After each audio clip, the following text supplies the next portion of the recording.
Good morning everyone. आज अपना GK की क्लास का दूसरा टॉपिक है संविधान के विभिन्न प्रावधान और उनके स्रोत, यानी कि संविधान के अंदर क्या क्या प्रोविज़न्स हैं और जो भी प्रोविज़न्स संविधान में शामिल किए गए हैं वो किन किन देशों से लिए गए हैं, उसके बारे में अपना वीडियो होगा। तो इसमें भी लगभग 50 से 100 क्वेश्चन रहेंगे। अगर आप वास्तव में सीरियस स्टूडेंट हैं और कंपटीशन की तैयारी कर रहे हैं तो मेरे जो फेसबुक प्रोफाइल है उसको ज़रूर फॉलो कर लें, ताकि आपको हर एक वीडियो आपकी तैयारी में मददगार साबित हो सकें। अब बिना कोई देरी किए हुए अपनी क्लास को शुरू करते हैं। भारतीय संविधान में पहला क्वेश्चन है, भारतीय संविधान में मौलिक कर्तव्यों का विचार किस देश के संविधान से लिया गया है? तो इस प्रश्न का आंसर है रूस के संविधान से। मौलिक कर्तव्यों का जो प्रोविजन है वो रूस के संविधान से लिया गया है। नेक्स्ट क्वेश्चन है, भारतीय संविधान में राज्य के नीति निर्देशक तत्व किस संकल्पना किस देश के संविधान से अभिप्रेरित हैं?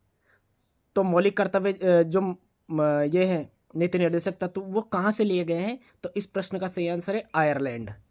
नेक्स्ट क्वेश्चन है, भारतीय संविधान की प्रस्तावना में सम्मिलित शब्द स्वतंत्रता, समानता और बंधुत्व का सिद्धांत किस देश से लिया गया है? बहुत शानदार क्वेश्चन है। तो स्वतंत्रता, समानता और बंधुत्व का सिद्धांत जो है संविधान की प्रस्तावना में, ये फ्रांस से लिया गया है। इस प्रश्न का सही आंसर क्या है? फ्रांस। नेक्स्ट क्वेश्चन है, भारत में न्यायिक पुनरावलोकन जुडिशियल रिव्यू किस संकल्पना किस देश के संविधान से ली गई है? जुडिशियल रिव्यू यानी कि न्यायिक पुनरावलोकन की जो संकल्पना है वो संयुक्त राज्य अमेरिका के संविधान से ली गई है, यूएसए के से। भारतीय संविधान एक विशेष संविधान सभा द्वारा निर्मित और लिखित संविधान है और इस नज़रिए से भारतीय संविधान को अमेरिका के संविधान के समकक्ष माना जाता है, क्योंकि वहाँ का भी लिखित है, निर्मित है। तो ये संकल्पना इसके लिए इंपॉर्टेंट है। अगर ये समानता पूछ ले कभी तो ये आप बताना। नेक्स्ट क्वेश्चन है, भारतीय संविधान में संवैधानिक संशोधन का प्रावधान किस देश के संविधान से अभिप्रेरित है? संवैधानिक संशोधन का प्रावधान किस देश के संविधान से लिया गया है? तो इस प्रश्न का सही आंसर है दक्षिण अफ्रीका। संविधान संशोधन का जो प्रावधान है वो दक्षिण अफ्रीका से लिया गया है। नेक्स्ट क्वेश्चन है, भारत के संविधान में सम्मिलित आपातकालीन उपबंध इमरजेंसी प्रोविजन किस देश के संविधान से प्रेरित हैं? तो आपातकालीन उपबंध जो है वो जर्मनी के संविधान से लिए गए हैं। नेक्स्ट क्वेश्चन है, शक्तिशाली केंद्र के साथ भारत की संघात्मक व्यवस्था किस देश के संविधान से प्रेरित है? संघात्मक व्यवस्था जो है भारतीय संविधान की वो कहाँ के संविधान से ली गई है? तो इस प्रश्न का सही आंसर है कनाडा। तो इस तरीके के प्रश्न अगर आपको एग्जाम में मिलते हैं तो सीधे सीधे डिट्टो लाइन उठाकर देगा आपसे, तो आपको इन प्रश्नों के जवाब देने में कोई परेशानी नहीं होगी।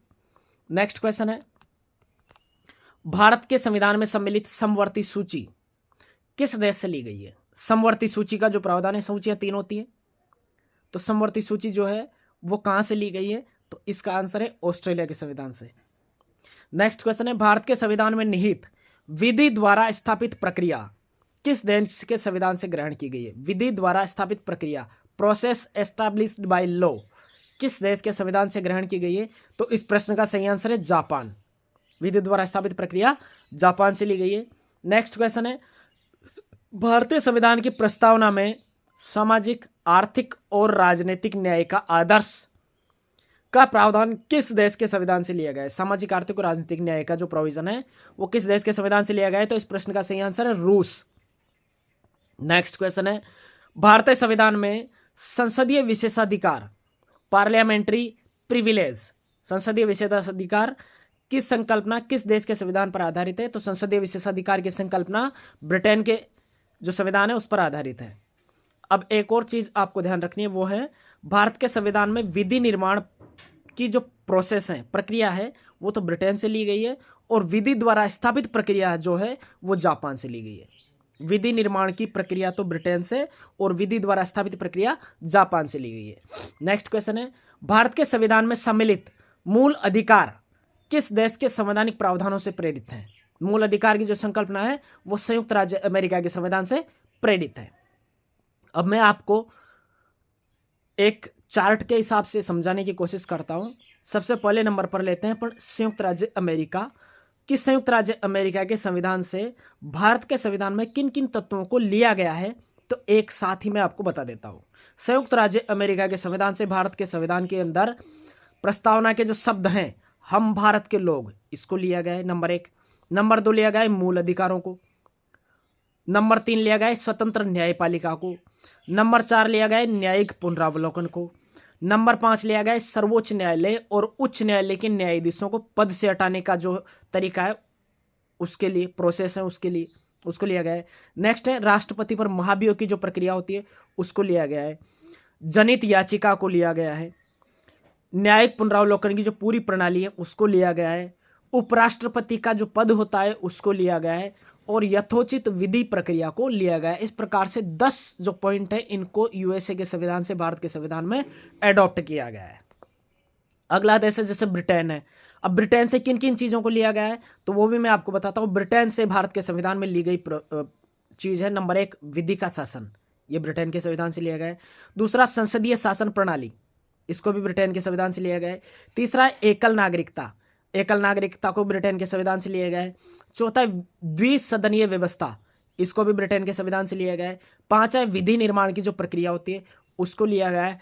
6ठे नंबर पर सर्वाधिक मत के आधार पर चुनाव में जीत का जो निर्णय किया जाता है, वो भी ब्रिटेन के संविधान से लिया गया है। विधायिका में अध्यक्ष पद की जो भूमिका होती है, उसको भी ब्रिटेन के संविधान से लिया गया है। और संसदीय विशेषाधिकार का जो प्रोविजन है, उसको भी ब्रिटेन के संविधान से लिया गया है। तो इस प्रकार 8 चीज़ों को ब्रिटेन के संविधान से लिया गया है। अगला नंबर आता है दक्षिण अफ्रीका का, कि दक्षिण अफ्रीका से किन किन चीज़ों को लिया गया है। तो दक्षिण अफ्रीका से 2 चीज़ों को लिया गया है। नंबर 1 तो है संविधान संशोधन की जो प्रक्रिया होती है 368, उसको लिया गया है। और राज्यसभा के सदस्यों का जो निर्वाचन किया जाता है, उसको संविधान जो अफ्रीका की दक्षिण अफ्रीका है, वहाँ के संविधान से लिया गया है। नेक्स्ट देश है कनाडा। कनाडा से 5 चीज़ों को लिया गया है भारतीय संविधान के अंदर। नंबर 1 पर है सशक्त केंद्र के साथ संघीय व्यवस्था, सशक्त केंद्र के साथ संघीय व्यवस्था को वहां से लिया गया है। नंबर 2 शक्तियों का वितरण और अवशिष्ट शक्तियों का केंद्र में निहित होना, शक्तियों का वितरण और अवशिष्ट शक्तियां केंद्र में निहित होगी, ये प्रावधान भी कनाडा से लिया गया है।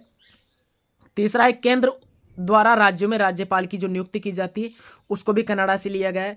नंबर 4 है उच्चतम न्यायालय का जो परामर्शी न्याय निर्णय का जो अधिकार होता है, उसको भी परामर्शी वाला, उसको भी कनाडा से लिया गया है। और संघात्मक विशेषताएं जो हैं भारत के संविधान में, उनको भी कनाडा से लिया गया है। नेक्स्ट है ऑस्ट्रेलिया। ऑस्ट्रेलिया से 4 प्रोविजन भारतीय संविधान में लिए गए। नंबर 1 पर है समवर्ती सूची।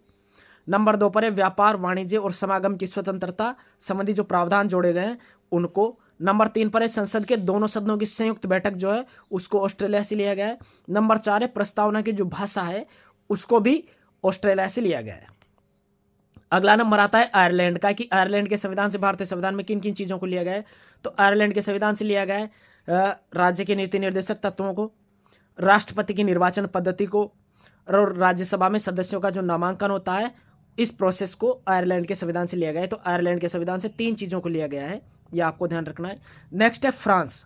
फ्रांस से अपने देश में 2 चीज़ों को लिया गया है संविधान के अंदर। नंबर 1 पर है गणतंत्रात्मक व्यवस्था, गणतंत्रात्मक व्यवस्था को भी फ्रांस से लिया गया है। दूसरा है स्वतंत्रता, समानता और बंधुत्व का जो सिद्धांत है, उसको भी फ्रांस से लिया गया है। अगला नंबर आता है रूस का, कि रूस के संविधान से क्या क्या लिया गया है। तो रूस के संविधान से एक तो लिया गया मूल कर्तव्य। नेक्स्ट लिया गया है प्रस्तावना में सामाजिक, आर्थिक और राजनीतिक न्याय का जो आदर्श है, उसको रूस के संविधान से लिया गया है। नेक्स्ट चीज है जर्मनी। नेक्स्ट देश जर्मनी है, और जर्मनी से भारतीय संविधान में जो है आपातकाल के समय मूल अधिकारों का जो स्थगन होता है, ये प्रावधान जर्मनी के संविधान से लिया गया है।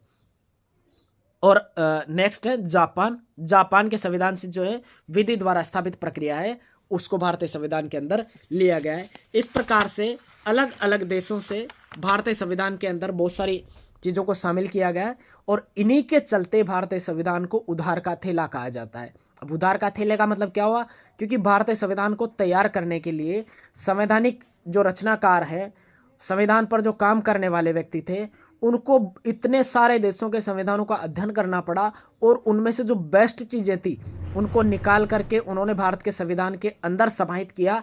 इस वजह से इसको उधार का थैला कहा जाता है, जबकि इसको उधार का थैला कहना उचित नहीं है। क्योंकि अगर आप किसी शॉप पर जाते हैं कपड़े खरीदने के लिए मान लो, तो वहाँ पर आपके सामने दुकानदार अलग अलग वैरायटी के कपड़े निकाल के रख देता है, 150 पीस डाल देता है, जबकि लेना आपको एक ही होता है। तो आप उनमें से किसको सेलेक्ट करेंगे? ये आपके ऊपर डिपेंड करता है। आपको उनमें से कपड़े के अंदर क्या अच्छी चीज़ नज़र आती है, उसके बेस पर आप अपना कपड़ा निर्धारित करेंगे।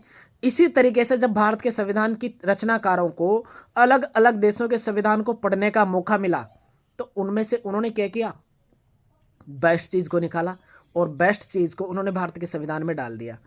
तो अगर मान लो, अगर आप अच्छी चीज़ों को अपने संविधान में समाहित कर रहे हैं, तो इसका ये मतलब थोड़े हुआ कि ये उधार लिया गई चीज़ है।